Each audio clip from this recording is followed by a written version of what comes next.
आज हम बनाने जा रहे पनीर और चीज के परांठे। ये बहुत ही सिंपल हैं, बिना प्याज के ही बनाएंगे हम इसको।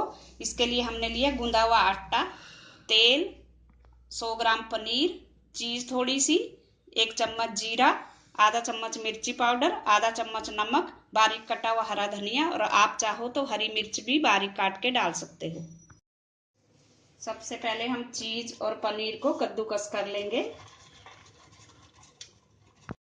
हमने चीज और पनीर को कद्दूकस कर लिया है। अब इसमें हम डाल देंगे हरा धनिया,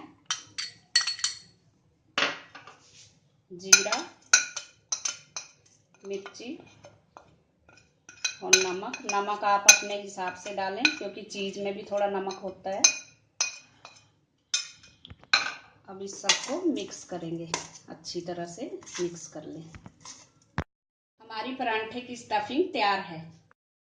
अब हम परांठे बनाएंगे। एक छोटा सा हम पेड़ा लेंगे, इसको सूखे आटे में डिप करके इस तरह से इसका बना लें और इसमें हम स्टफिंग भरेंगे। 2 चम्मच डाल दें। ये परांठे बहुत ही स्वादिष्ट लगते हैं और बहुत आसानी से बन जाते हैं। फिर से इसको सूखा आटा लगाएंगे।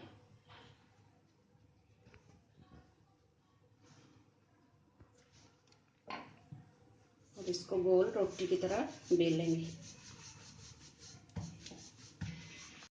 बेल लिया है। अब गैस पे हमने तवा रखा है, उसमें ये परांठा डाल देंगे।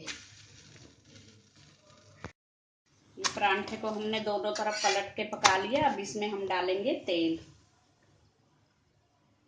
तेल हम थोड़ा ही डालेंगे, एक तरफ ही डालेंगे। अब इसको दोनों तरफ अच्छी तरह दबा के सेकेंगे। ये तेल अपने आप ही दोनों तरफ लग जाएगा, ज़्यादा तेल का यूज नहीं करेंगे हम। हमारे पनीर और चीज के परांठे खाने के लिए तैयार हैं। आप इसको मक्खन या दही के साथ खाएं। Thanks for watching. अगर आपने मेरे चैनल को सब्सक्राइब ना किया हो तो प्लीज़ कर दीजिए। Thank you.